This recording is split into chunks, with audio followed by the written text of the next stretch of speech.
Ever since they announced this new wand, Liminal Coil, I have been dying to get my hands on it.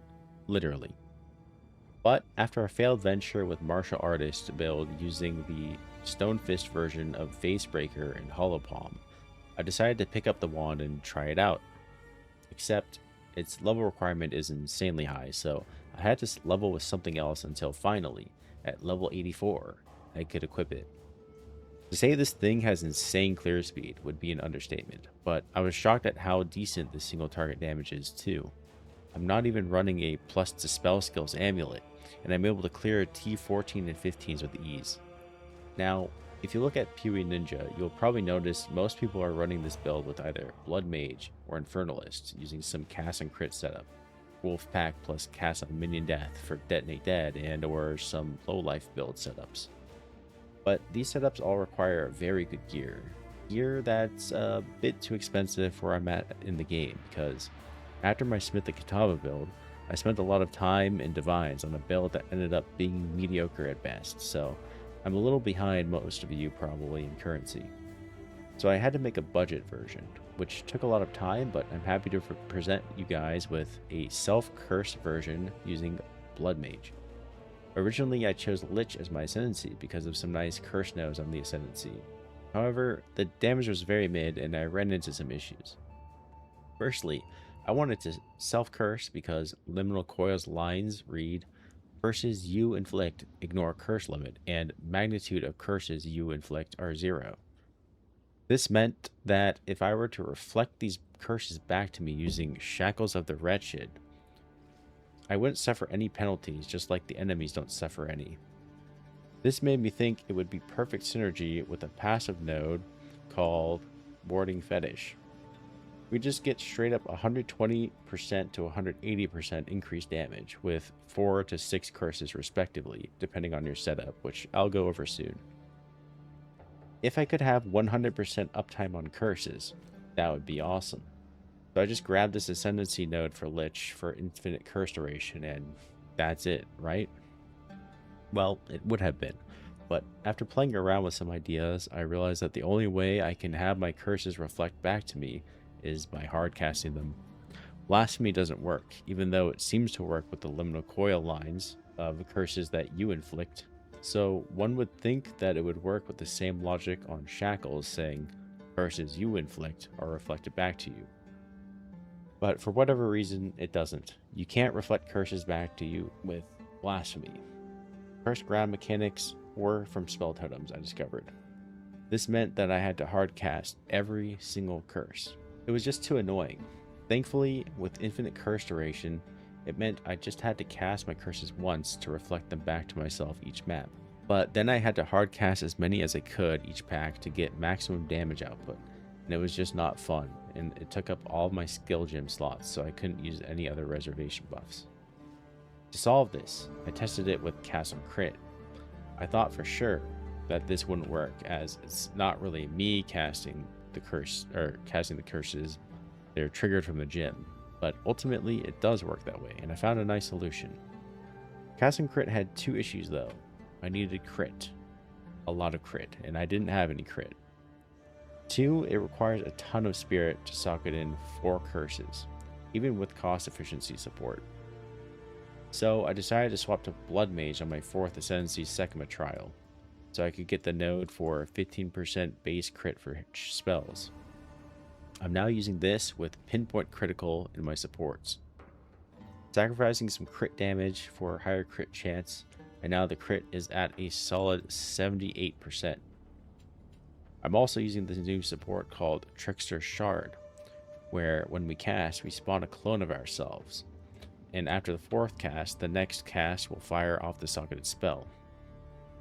This basically is 5 hits at once, which really helps to proc crit, and when it does, we get crits off of each enemy it chains and splits to as well, building up cast on crit energy very fast. For the spirit issue though, I just had to drop all my other reservations and grabbed a high spirit on an amulet. Thankfully, this was enough to run 4 curses simultaneously on cast on crit, as well as convalescence for a defensive buff. Now, to get infinite curse duration back, so I didn't have to always trigger cast on crit every 5 seconds to keep my buffs up and bosses cursed, I decided to use a unique called Osprey's Will, which thankfully nobody seems to be using, so it was very cheap. This is the only other source of infinite curse duration, and also gives a free withering presence with infinite wither duration. So that pretty much solves the issues I had with hard casting. Now all I need is for cast and crit to trigger once, and all of my curses get reflected back to me, and I can keep those up for the rest of the map, or until I die. However, I did say you could have up to 6 curses at a time, but we can't socket all of them into cast and crit. This is why I'm using Dodre's Undoing. Most people you'll see using the support will have it on cast on crit or cast on minion death set up to trigger 3 low-level curses, which creates cursed ground and spawns these witch toads that deal a lot of damage. In fact, they deal more damage than my Coiling Bolts spell from Liminal Coil. If anything, I guess I'm more of a Toadmancer. Problems with that setup, though, that they're doing is that the low-level curses don't actually apply to the enemies they're cast on, which means no extra damage as Fizz or Chaos from our wand. Also, Cursed Ground can't reflect curses back to us, meaning damage loss. So for my setup, I'm using one high-level curse, in this case, Despair, with Dodre's Undoing, Spell Cascade, Overabundance, Decaying Hex, and Chaotic Freeze.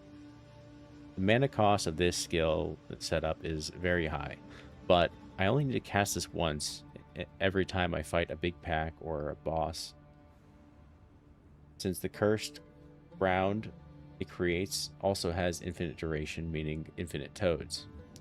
You need Overabundance if you want to use Spell Cascade, though, as the support normally has a limit of 2 cursed grounds. So only 2 AoEs from Cascade will remain, unless you increase the limit to 3. Decaying Hex is there, so we can use Chaotic Freeze to help keep rares and bosses still. Freeze is actually a huge defensive layer in itself, so I'm running Freezing Mark in order to help quickly freeze tough enemies and bosses if they survive long enough.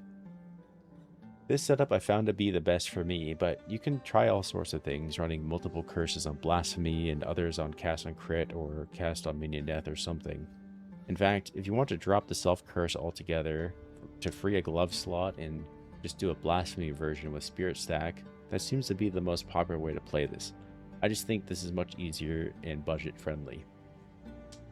There is one more curse though. GGG added a bunch of new Kalguran skills, and one of them is called Repulsion. This is actually considered a curse, and if you can fit it into the build somehow, that's a bunch of extra damage. Personally, I have a level 20 version waiting for me in my stash for when I hit level 90. I'm only level 88 as of making this video. Some final things to know though. I'm using this Cultivated Snake's Pit ring that I bought for like 4 divs, I think, a long time ago, so it's probably cheaper now. It gives some nice proj speed for spell skills, a chance to fire 2 additional proj, which for Coiling Bolts makes it split 2 more times instead, and additional chain if we have it in our right slot. The projectiles from Coiling Bolts already don't fork or pierce, so we don't need to worry about that. Totally optional to run this, but I personally think it helps. Coiling Bolt supports are also optional. I have no idea if my current setup for Coiling Bolts is the right one or the highest damage output or whatnot, but I do like using lineage supports, and this seems pretty good to me. Zenith only activates, by the way, if we're not spamming curses and just firing at max mana, as Coiling Bolts itself has a base mana cost of 0. I opted to use the Focus Effigy of Cruelty as our focus, so I could get some crit weakness stacks when I proc crit to help proc cast on crit faster, as well as making up for some of the crit damage bonus we lose from running pinpoint crit. In boss fights, I actually have been generating cast on crit too quickly, meaning that it drains all my mana when cast all 4 of the curses over and over again. So I've been deactivating cast on crit after the first proc each boss fight, just so I don't drain all my mana. You could try to just get some better mana recovery to solve for this, but it's just one right click, so it's really not a huge deal. Rest of the gear I'm doing, it's pretty much just energy shield focused, because I originally planned on using Mind Over Matter and Eldritch Battery, but I found that it was too hard to sustain the mana from damage. So I decided that I would just do an energy shield focused build for now, and maybe swap back to Mind Over Matter setup at a later point when I have better gear and better currency to buy that better gear. I think it might actually be better to do like a mostly full life setup, so that you can use Gore Spike to get increased damage bonus per 50 current life if you can get your life high enough. But right now it's only adding like 23% crit damage bonus or something.